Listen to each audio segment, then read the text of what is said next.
the conquering German armies covered Western Europe. The self-styled masting high.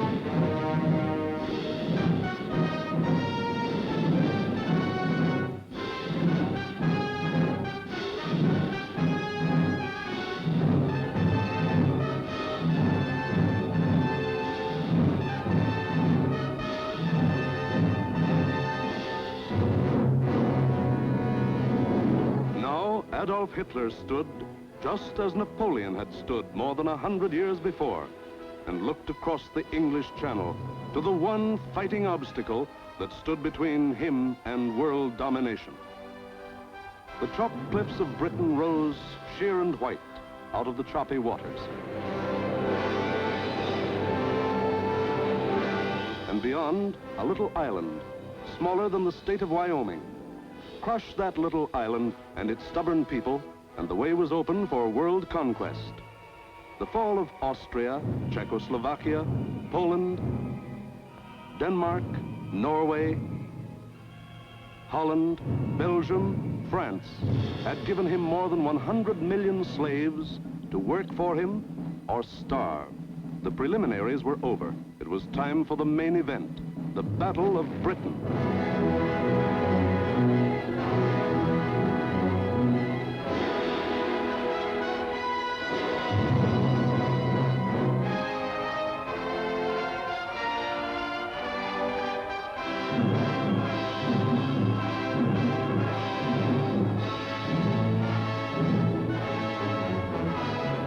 Hitler and his generals feverishly drafted their plans for the conquest of Britain.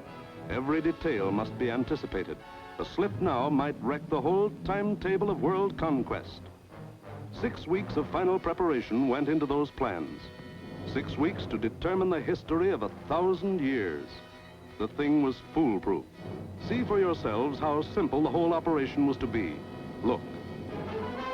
German plan for invasion of England. Phase 1. Knock out the Royal Air Force and its bases. Get control of the air and the sea lanes across the Channel. Follow the Blitz plan that had wiped out Poland, the Low Countries, and France. Destroy communication and transport lines. Above all, get command of the air. Phase 2. Pulverize the coastline with dive bombers. Drop parachute troops to take over the airfields and establish beachheads.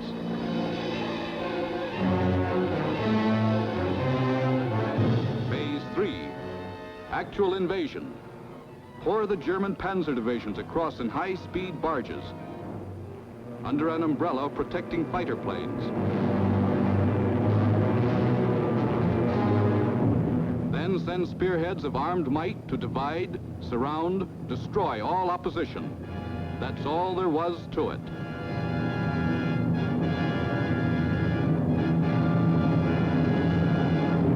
Conquer Britain. Force the surrender of the British fleet. Then, with the combined sea power of Germany, Britain, Italy, France, and Japan, he could control the seas and tell us where to head in. The torch of freedom flickered low. On the Channel invasion coasts, more than 100 fully equipped German divisions were singing the Nazi theme song, "We are sailing against England," as they waited the word from Hitler.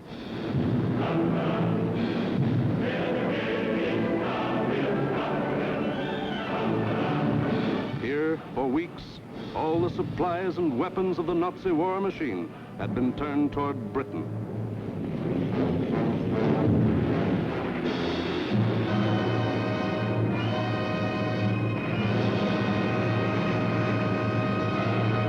The jaws of the Nazi whale were set to swallow Jonah. And what about Jonah? How was he doing?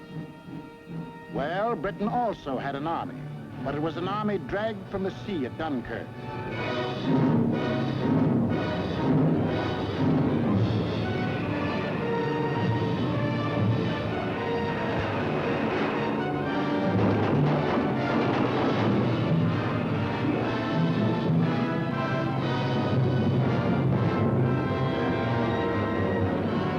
Without weapons, these had been left behind on the roads of France. Tanks, guns, motorized equipment, all abandoned to save the one priceless item, men.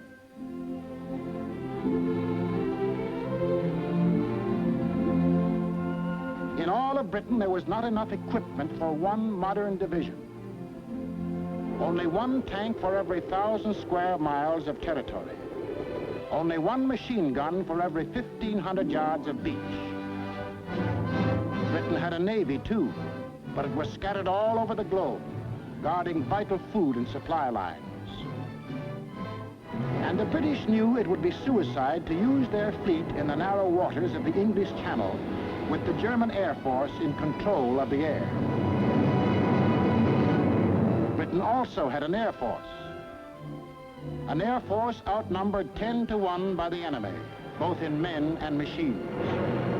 And then there was Britain herself, the people of Britain, the people who were to be terrorized and forced to surrender. They knew that every man, woman, and child, in uniform or out, would be Hitler's target in the onslaught that might come at any moment. They knew they had a job to do, and not much time to do it in. The young, the not so young, and the old. The clerk, the butcher, the farmer, the member of parliament, they formed the civilian army, Britain's home guard. They started from scratch.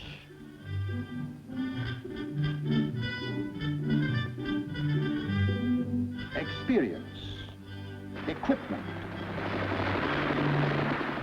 supplies, all were scarce. Only one shell to fire at each practice. The women of Britain refused to be left out. We'll enlist too. We'll put up the barrage balloons.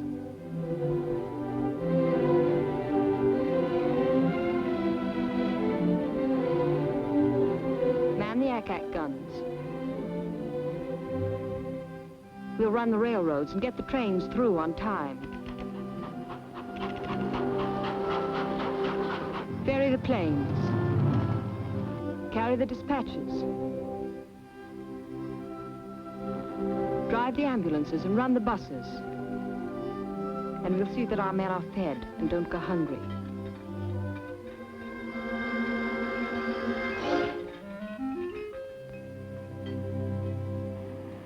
Others worked, men and women alike.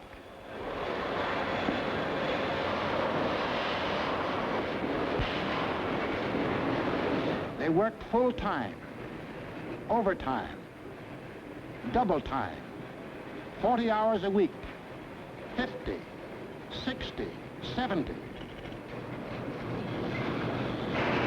Hours meant nothing. Fatigue meant nothing. Until the government forced them to cut down hours because over-fatigue was hurting production.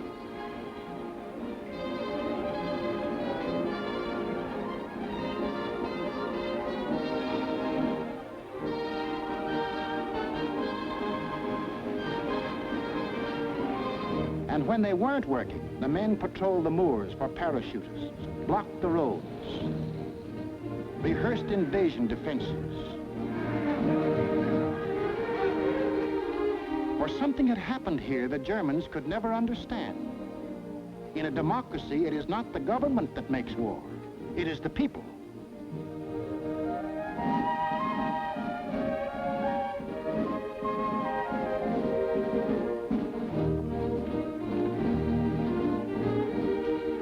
To lead them, the people had chosen Winston Churchill as their prime minister. And he spoke the words in every British heart when he said, "We shall defend our island, whatever the cost may be. We shall fight on beaches, landing grounds, in fields, in streets, and on the hills. We shall never surrender." This was Britain in its darkest hour. The people knew they were in for the worst the Nazi mind could invent, yet they didn't panic or run away. They patrolled and waited. They drilled and waited. They worked and waited. Waited for the terror they knew was coming. Then it came.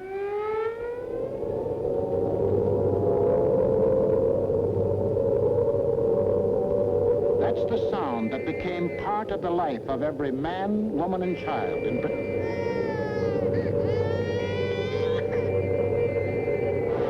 August 8th, 1940, and the battle for Britain is on. 30 enemy aircraft over the channel, flying due west.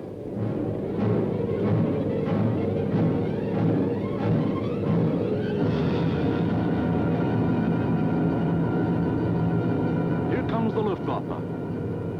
In dozens of flights, hundreds of planes, bombers, fighters, dive bombers, across that 21 miles of channel, that 8 short minutes of water. Their first tactics were to bomb convoys in the channel. Convoys loaded with food and munitions, bound for the great port of London.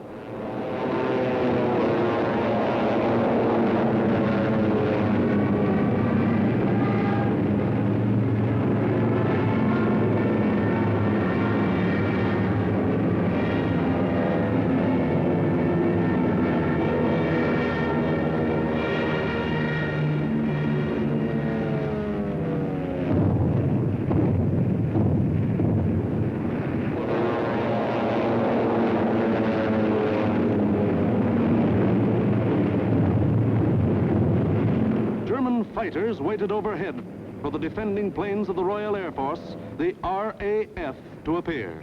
They didn't have long to wait.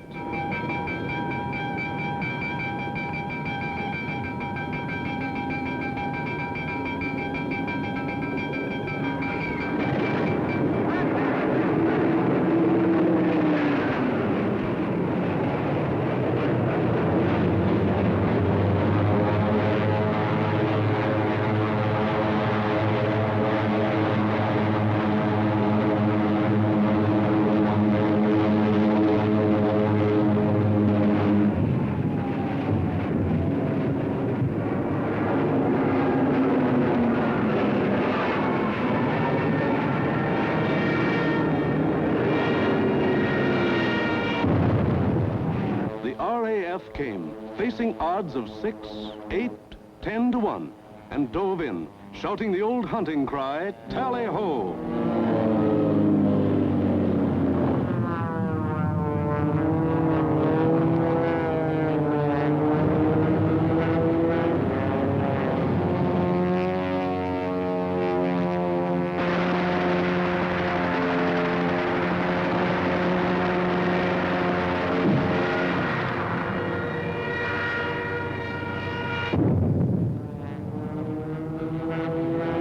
Phase 1 of the Nazi plan called for the RAF to be knocked out of the air.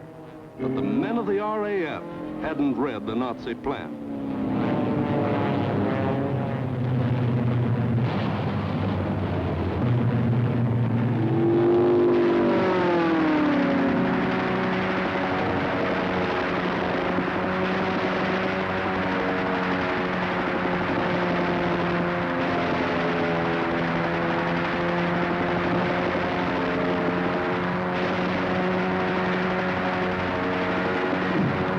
First 4 days, the RAF knocked 182 German planes out of the sky. For the next week, the Germans attacked the coast cities from the Thames River to Weymouth.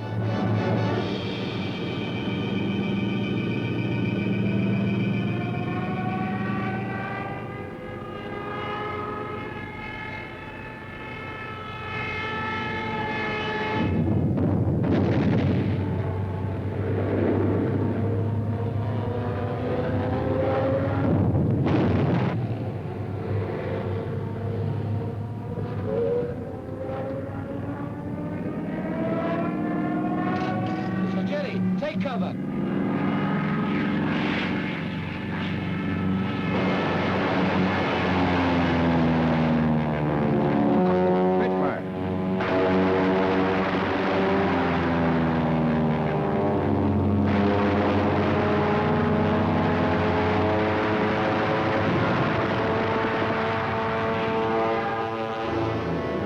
Paid off with 180 more planes.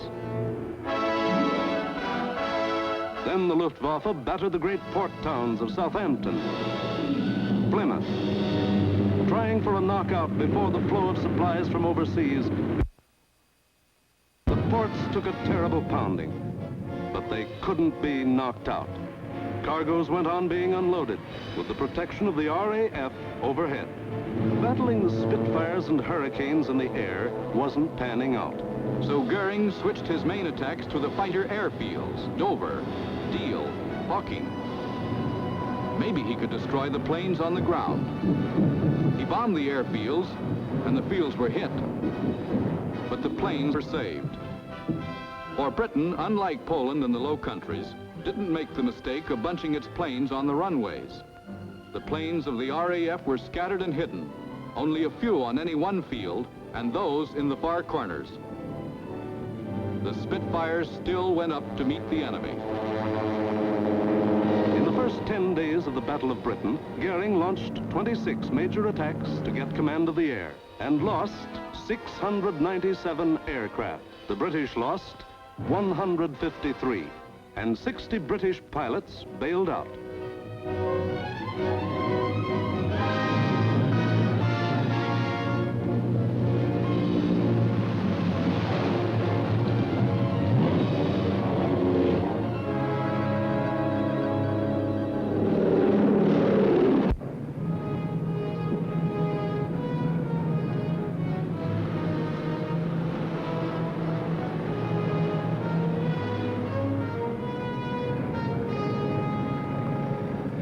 Valuable trained men were saved and ready to fight again, but the crews of Goering's planes were lost to him forever.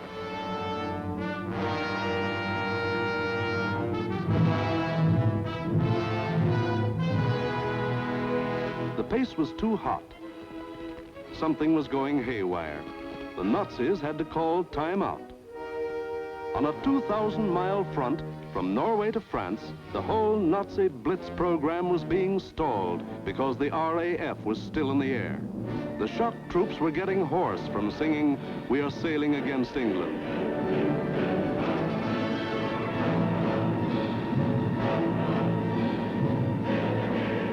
The long-range German guns were getting hot from throwing shells across the channel.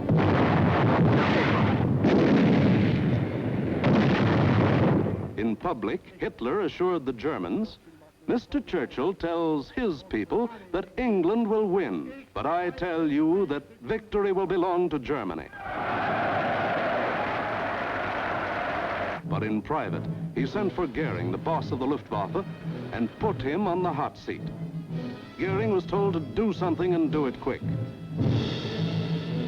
So on August 30th, he ordered all-out attacks on inland aerodromes and industrial centers. Maybe he could knock out the RAF on the assembly line.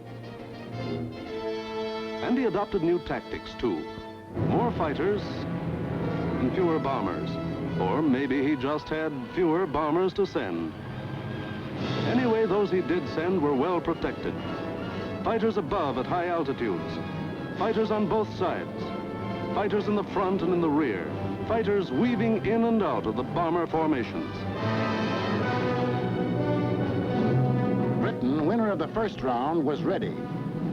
With higher morale and sharper defense, improved listening posts were set up all along the coast and warned of the enemy's approach before he left the continent. A quick flash from the control station to the fighter station, and pilots were on their way to meet the enemy while he was still over the channel.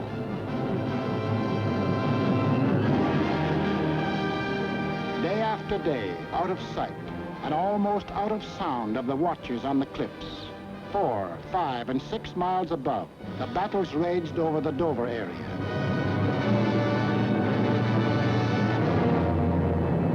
The Dover flyover area became known as Hell's Corner. By sheer weight of numbers, the enemy again and again broke through the coastal defenses.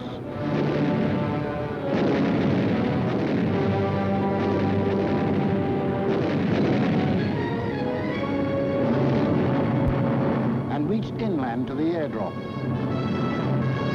Aircraft plants, munition factories and machine shops.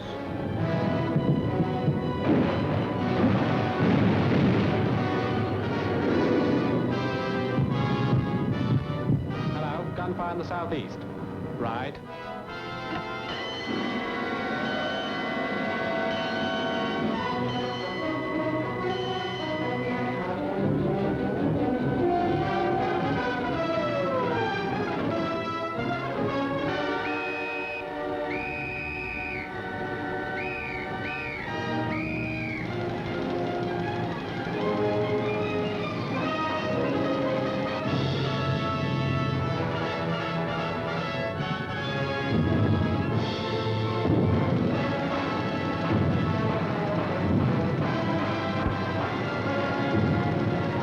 The workers kept on working, and the RAF kept on flying. These few men with wings, alone in the sky, behind their motors and machine guns, were shooting down more than the Luftwaffe.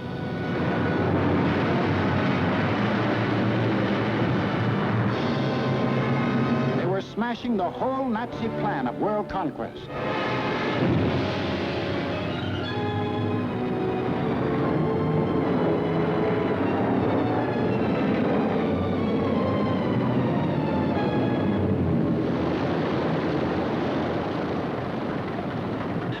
Johnny? 109 destroyed, Freddie, yes. Oh, good show. How'd you get on, sir? Oh, I had a wonderful party, thanks. Are you all right? You get any of the batters? Yes, I got a Messerschmitt 109 and a Dornier. Between August 24th and September 5th, 35 major attacks were launched. They cost the Germans 562 planes, while the British lost only 219 planes and saved 132 pilots. Invasion plans were going completely haywire. The Nazis were blind with rage. The German mind has never understood why free people fight on against overwhelming odds. Hitler now knew he was superior in every weapon except the weapon of spirit. So he told Goering, break that spirit, crush the people, crush the spirit of democratic life itself. Invasion now would have to wait. The Nazis would avoid the RAF and smash the great city of London into the rubble heap they had made of Warsaw and Rotterdam. Could London take it? Even the people themselves didn't know the answer.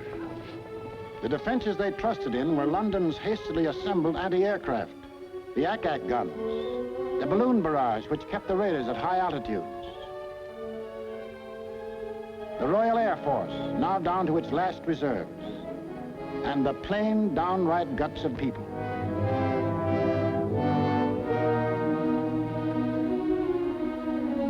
They sent more children out of the city.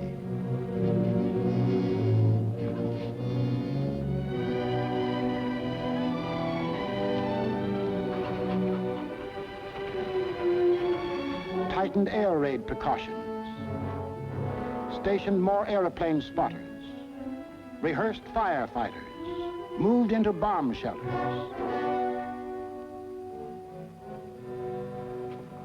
They blacked out their city and carried on.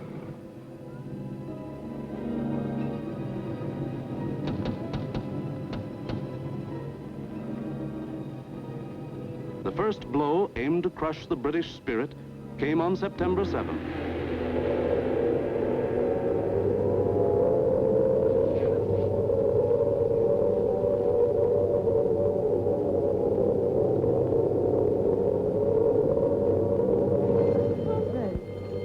Roof reports planes coming in. Control room speaking. Customers and staff will now take cover in the basement.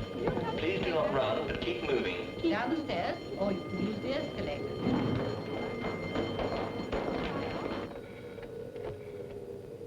floor, clear. Second floor clear. First floor, clear. That day, when 375 German planes came roaring up the Thames River, the Battle of Britain became the Battle of London. The Germans broke through the charge of Hurricanes and Spitfires that went out to meet them.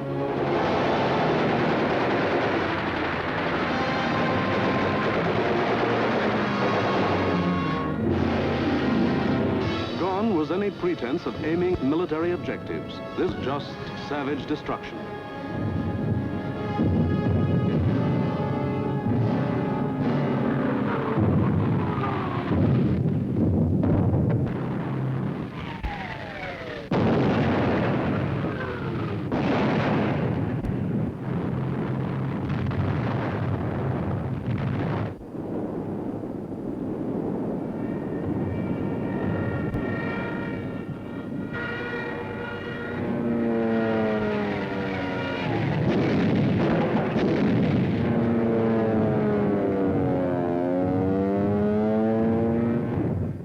Bombs fell alike on the homes of the East End poor and the Mayfair rich, on shops,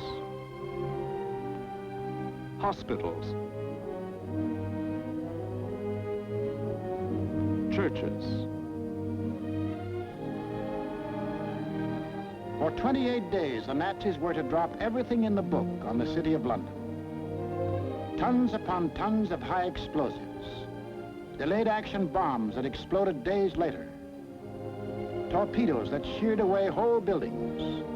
And underneath the war in the air, the war of the man in the street went on.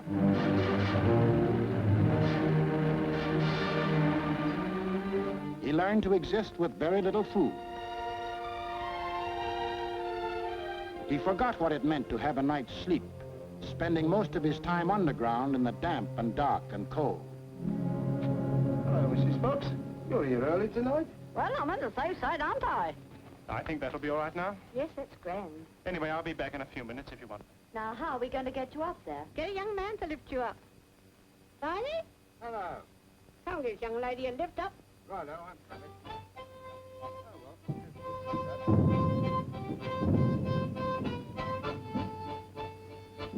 The air raid wardens stayed at their posts.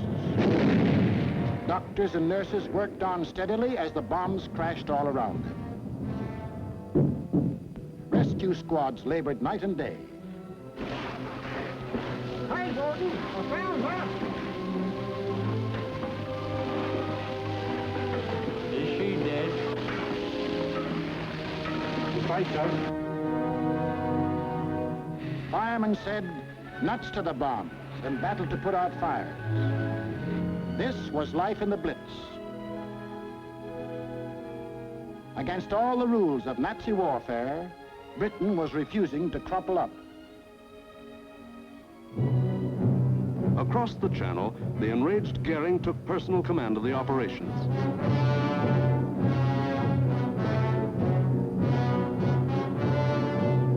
And on September 15th, he sent the Luftwaffe into one of its greatest attacks.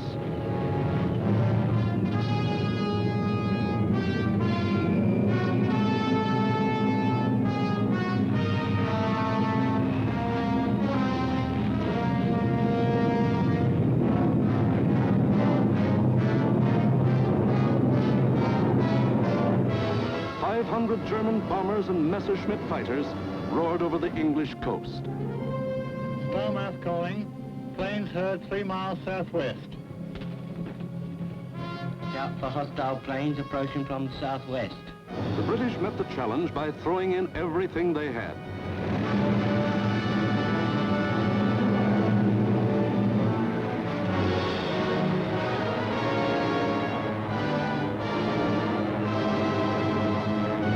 Historic three-dimensional battle took place inside an area 60 miles long, 38 broad, and from 5 to 6 miles high.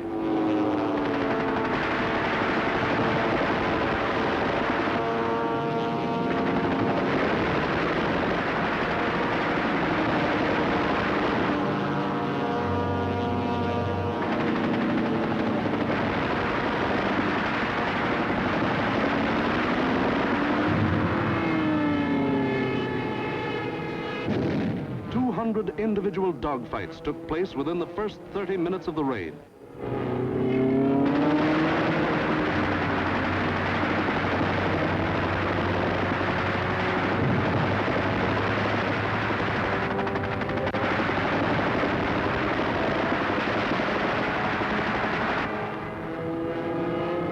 Right on our own doorstep. Oh, what a threat.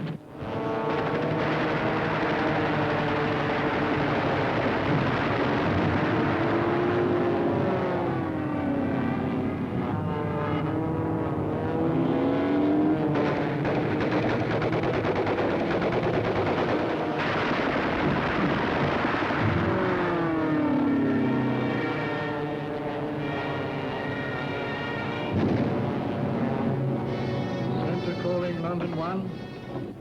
Thank you, Center. We'll keep a lookout for them.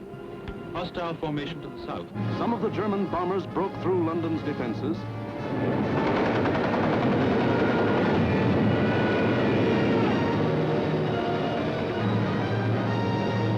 and reached the center of the city.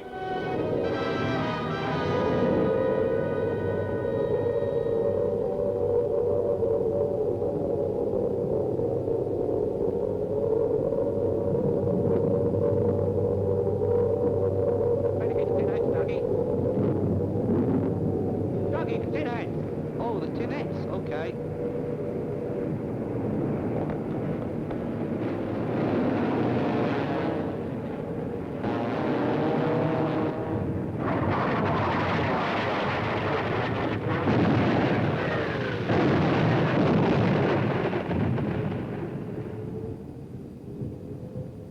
Doggy! Doggy, where are you?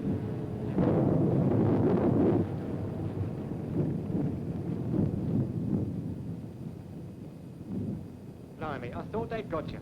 Who, me? Nah, I had me fingers crossed.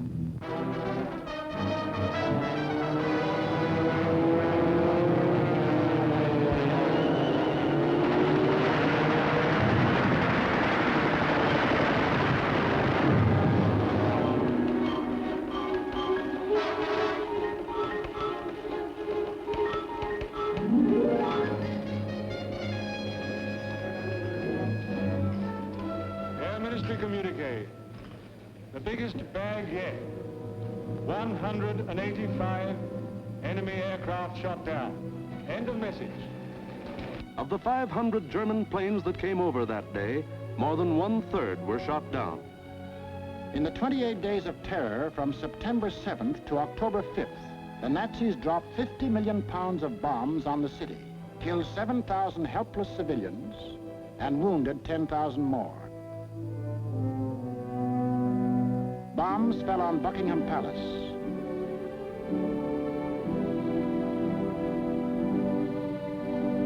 Westminster Abbey, the Houses of Parliament, Fleet Street, the center of the news, St. Paul's Cathedral. Bombs blasting the historic past out of the lives of Englishmen.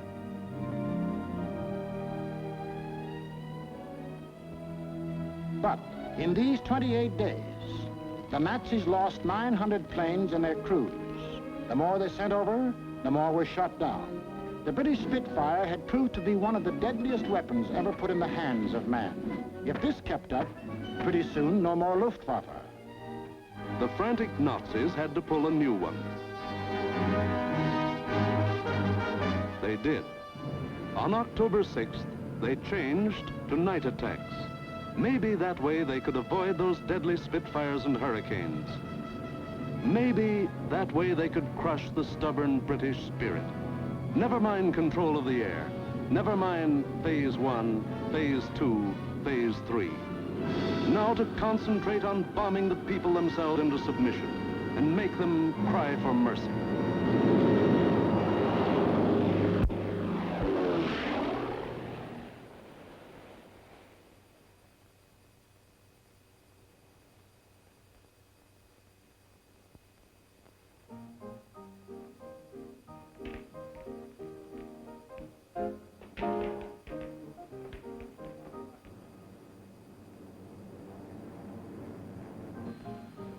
hostile raid, sir.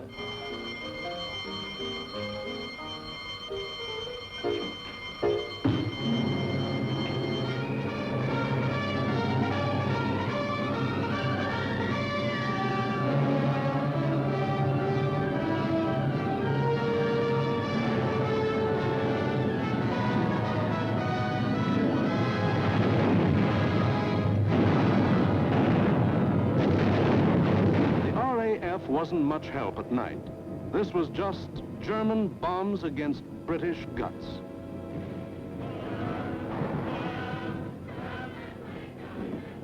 Harvey? Hello, Jack.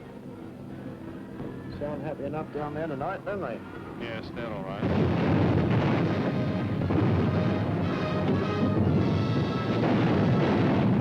The great docks of London were left roaring infernos. Homes were destroyed by incendiaries. Business blocks were aflame. And still the people of London took it. Night after night, they burrowed underground. And morning after morning, they dug themselves out of the wreckage.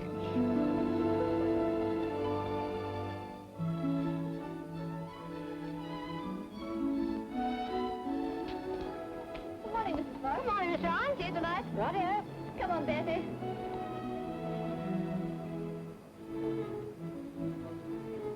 Would you like to sit down? Thanks. Morning, Miss Ryan. Sleep well? Fine, thanks. Wasn't it a quiet night? What about the one that came down about 2? No, I didn't hear it. Did you? No. Oh, we're getting used to them around here.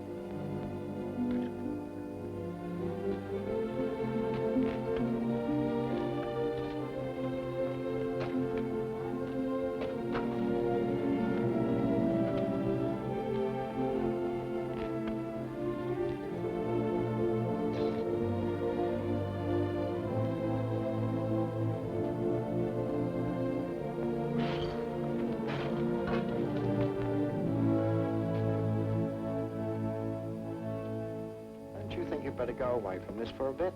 Of course not. It'd take more than this to get me out of my home. Now go on, you've got to get to work. Okay. The Battle of London was the battle of the people of the city. In spite of bombs and fire and death, they got to their desks and workbenches to spend another 10 or 12 hours working, working, working. The British spirit was stronger than ever. And the RAF was flying higher than ever. Not only higher, but farther. SIO, operation for tonight. GP 1562, EP 781, 10 aircraft. You'll find, I think, a decent photograph of the submarine yards there. There's a very good one taken the other night, Monty. Oh, that? A bit further along. That's it. Those are the submarine yards. Just there. Yes. Well, chaps, this is your target for tonight. It's the submarine and shipbuilding yards at Bremen. It's a vitally important target, and it's got to be hit hard. In the midst of this life and death struggle, the British found strength not only to defend, but to counterattack with what few bombers they could get together.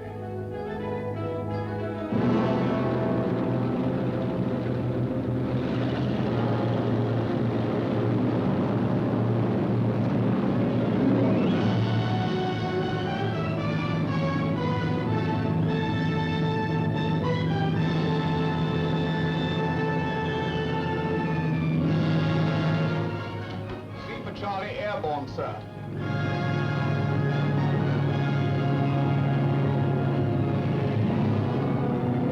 Hello, rear gunner. Can you hear me? I'm okay, Skipper. Hello, operator. Everything okay?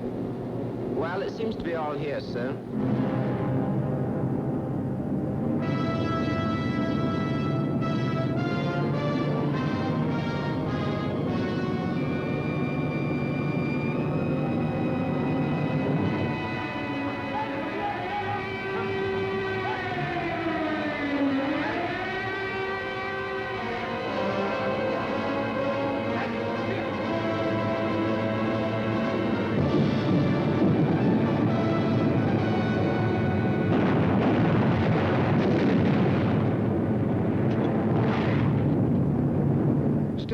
I'm going in a glide.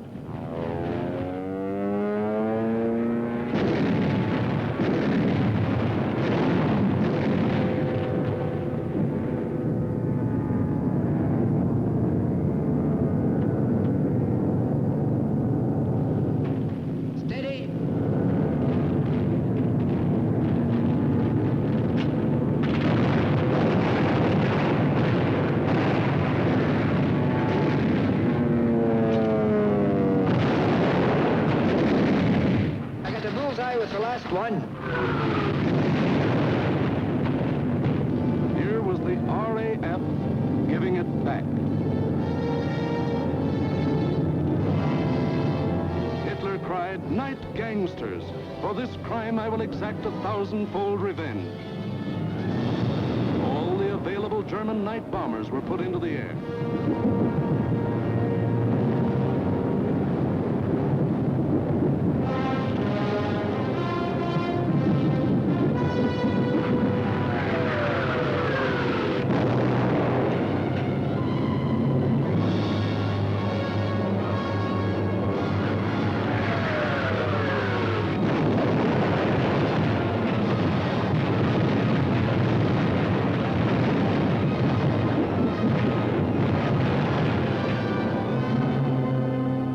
Thousand-fold revenge was Coventry.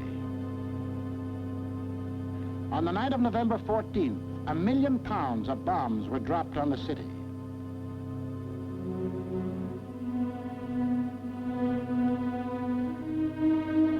Coventry was smashed as flat as Warsaw and Rotterdam.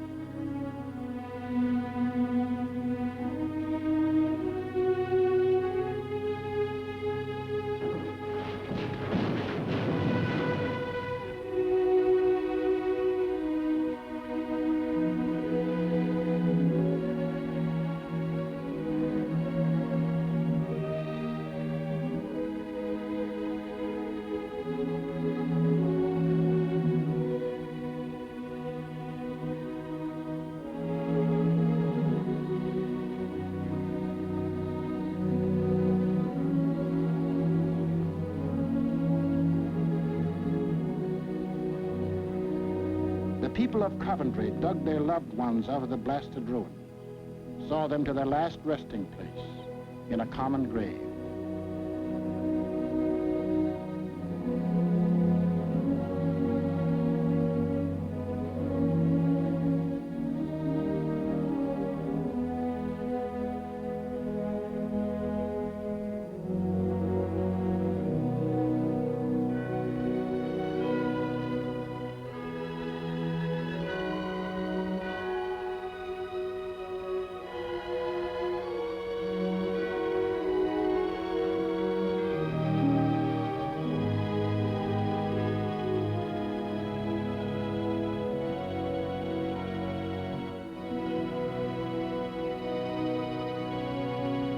Hitler could kill them, but damned if he could lick them. They went back to their lathes and machines, for they knew the machine bench was as deadly a weapon as the rifle. And in their hearts was a grim determination that this enemy must be destroyed. That the day was coming when they would strike back, and how they would strike back. Christmas, 1940.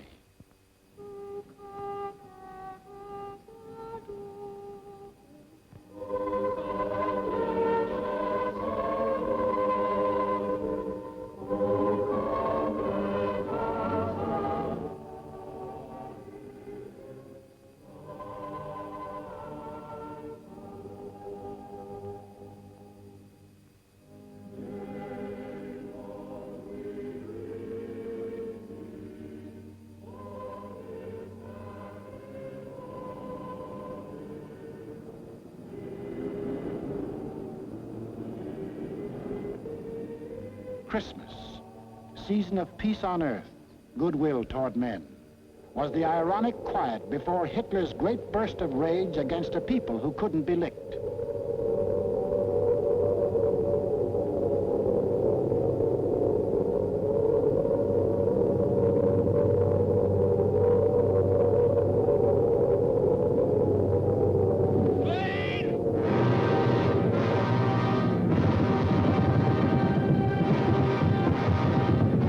couldn't bomb them into submission, so he would burn them to ashes.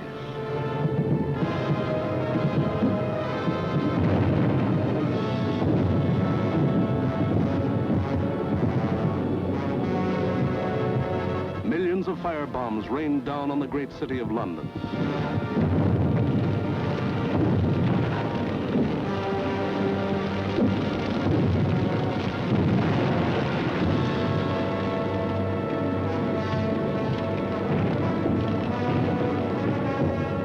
In a matter of minutes, more than 1,500 different sections of the city burst into roaring flames.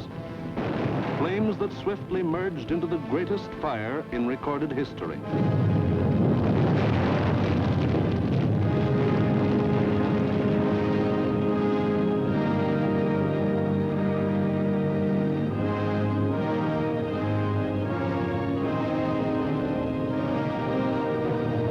In the midst of all the fire and destruction, vital water mains were shattered. Water pressure was almost entirely cut off. Heroes of the night were men of the London Fire Brigade who stretched temporary hose lines out to the center of the Thames River, struggling through mud and slime. For the Nazis had carefully picked a night on which the Thames River had one of the lowest ebb tides on record.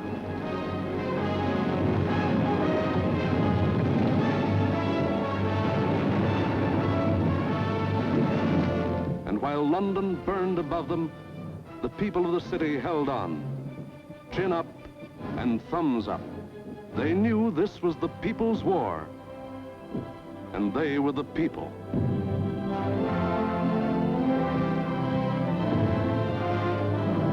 And a people that couldn't be panicked, couldn't be beaten.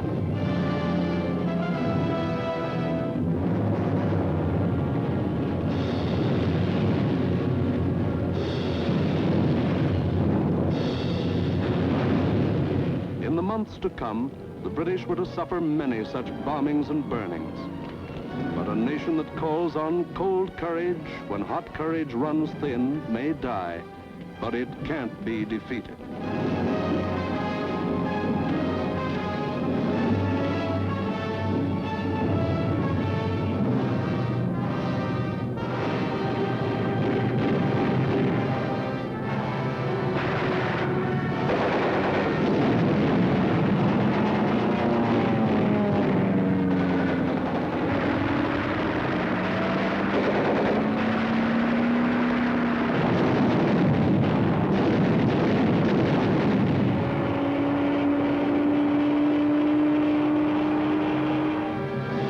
The Battle of Britain was won, but not by Hitler.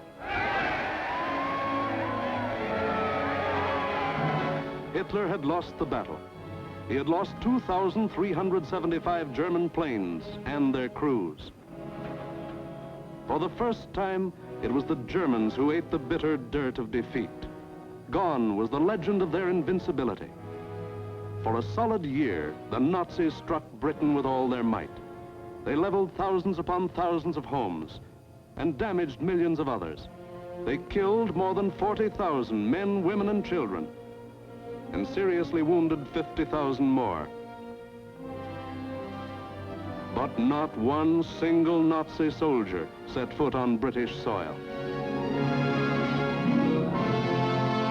But Hitler couldn't stop, and in our next film we will show how he had to turn to the east again. Why did the Nazis lose the Battle of Britain? First, because a regimented people met an equally determined free people, and the free people made them quit cold. We've been bombed, dive-bombed, high-level bombed, machine-gunned, been through 2 invasion scares. The last lot we had the house down about our ears. But we're still sticking it, and we're going to stick it. Second, because this was a new kind of war, and the RAF were the men who could fight it. These were the men who belonged to what Hitler called those weak, soft democracies. The British did more than save their country. They won for the world a year of precious time.